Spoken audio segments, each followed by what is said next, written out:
आशीष रंजन हुआ जी। और तुलसिया के निवासी हैं। अच्छा हाँ। सर, इस बार का लोकसभा इलेक्शन बहुत ही करीब नहीं बोल सकते हैं, लेकिन नॉमिनेशन भी फाइल हो चुका है। इस बार का मुद्दा क्या रहेगा सर? देखिए, मुद्दा विकास का ही हमेशा रहा है और विकास का ही रहना चाहिए मेरे हिसाब से। जी सर। एक आम जनता आज के डेट में यहाँ के क्षेत्र के लिए मास्टर मुजाहिद साहब को चुनती है जी सर। और उनके मन में उनके लिए बहुत इज्जत है, जी क्योंकि मास्टर मुजाहिद साहब जनता जनार्दन से बहुत प्रेम करते हैं। जी सर। किसी भी तरह की कोई तकलीफ हो, किसी भी तरह का कोई फंक्शन हो, ज़मीनी स्तर का जो नेता होता है ना, वो हमेशा ज़मीन से जुड़ा हुआ होता है। जी तो वो चीज़ जो है उनके अंदर हमेशा से देखा गया है जी कि वो ज़मीनी स्तर के नेता हैं, हमेशा एकदम ज़मीन से जुड़ा हुआ काम करते हैं, लोगों से मिलते जुलते रहते हैं, हमेशा हर चीज़ में सहयोग करते हैं। जी।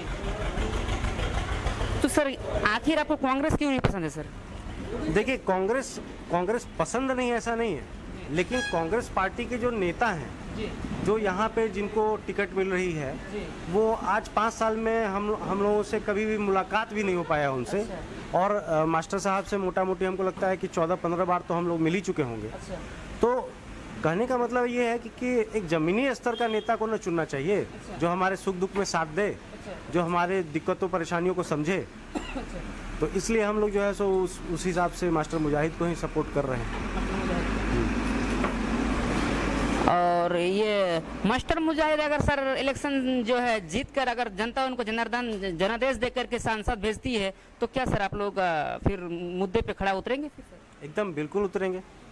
इसमें 100% की दावेदारी हम कहते हैं कि भाई अगर मास्टर साहब यहाँ से एमपी बनते हैं और बनेंगे ही, तो विकास का तो आपको सोचना ही नहीं पड़ेगा, इतना विकास हो सकता है। जी देखिए, गठबंधन का भी बहुत बड़ा रोल होता है जी सर। जो, और हमारी गठबंधन जो है आज सेंट्रल गवर्नमेंट की जो सरकार है, बीजेपी जिसमें सेंट्रल गवर्नमेंट में है, उनके साथ गठबंधन है जदयू पार्टी की।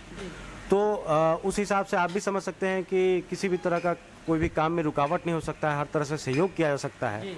तो उस हिसाब से हमको लग रहा है कि किशनगंज में जो विकास अब तक के समय तक नहीं हो पाया है, वो आने वाले इस 5 साल में संभव हो पाएगा अगर हम लोग मास्टर मुजाहिद साहब को सपोर्ट करते हैं। सर, मेरा थोड़ा नेक्स्ट सवाल होगा सर कि यहाँ पे जो है आपको मालूम है कि सर 2019 का जो इलेक्शन हुआ था वो पूरा बीजेपी को हाथ में चले गया था सर, लेकिन एक ही सीट है जो किशनगंज, वो जो है कांग्रेस जो है जीत हासिल किया था सर, अपना पाले में लेके आया था। लेकिन लगता है सर इस बार आप लोग अपना पाले में ले लेंगे? देखिए, इस बार जनता जनार्दन जाति और धर्म के चक्कर में पड़ने वाली नहीं है। उनके दिमाग में ये चीज़ क्लियर है कि जाति धर्म से ऊपर उठ करके जो हमारे ज़मीनी स्तर के नेता हैं, जो ज़मीनी स्तर से जुड़े हुए हैं, हर चीज़ में सहयोग करते हैं, उन्हीं को इस बार जिताना है किशनगंज सीट से।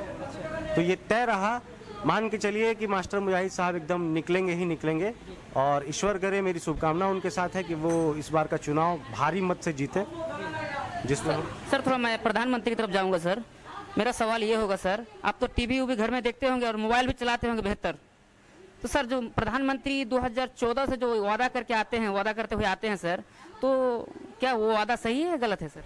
देखिए, हमको तो ये नहीं लगता है कि विकास में कोई कमी रही है। प्रधानमंत्री हमेशा निरंतर विकास के ओर हमारे भारत देश को ले जा चुके हैं, और डे बाय डे इंक्रीमेंट ही हो रहा है इस चीज़ में।